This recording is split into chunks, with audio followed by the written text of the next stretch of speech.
രാജ്യം ഏതായാലും ജനങ്ങൾ ആരായാലും ഇത്തരം പ്രകൃതി കെടുതികൾക്ക്, ഭീകരമായ വിഷമങ്ങൾക്ക് സാക്ഷിയാകുന്നത് ദുഃഖകരമാണ്, വ്യസനകരമാണ്.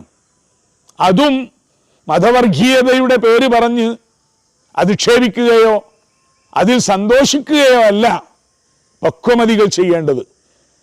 ആളിക്കത്തുന്ന ഈ അഗ്നിനാളങ്ങളെ കെടുത്തിക്കളയണം.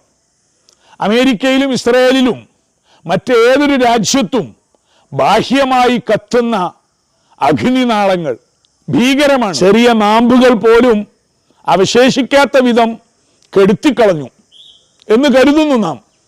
എന്നാൽ മതാന്ധതയുടെ വർഗീയമായ മനസ്സിൽ നിന്ന് പുറത്തേക്ക് വരുന്ന വെറുപ്പിൻ്റെ, വിദ്വേഷത്തിൻ്റെ, ശത്രുതയുടെ ഈ അഗ്നിനാളങ്ങൾ, തീനാമ്പുകൾ കെടുത്താൻ ആരുണ്ട്?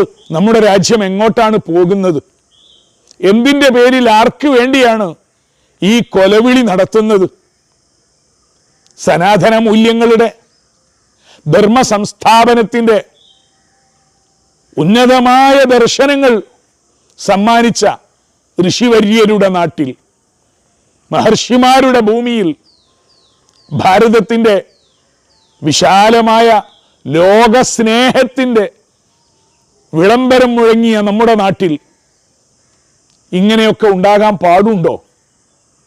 സമാധാനം മാത്രം പറയുന്ന, കാണുന്നവർക്കൊക്കെ സമ്മാനമായി സമാധാന സന്ദേശം കൊടുക്കണമെന്ന് പറയുന്ന ഇസ്ലാമിൻ്റെ വിശ്വാസികൾ, ലോകം സ്നേഹമാണ്, ദൈവം സ്നേഹമാണ് എന്നുദ്ഘോഷിക്കുന്ന ക്രിസ്തീയരുടെ സ്നേഹ സന്ദേശത്തിൻ്റെ നാട്ടിൽ, ഇവിടെയാണ് ഈ അരാജകത്വം അരങ്ങേറുന്നത്. ആരുണ്ട് ഇതിനെ ശമിപ്പിക്കാൻ?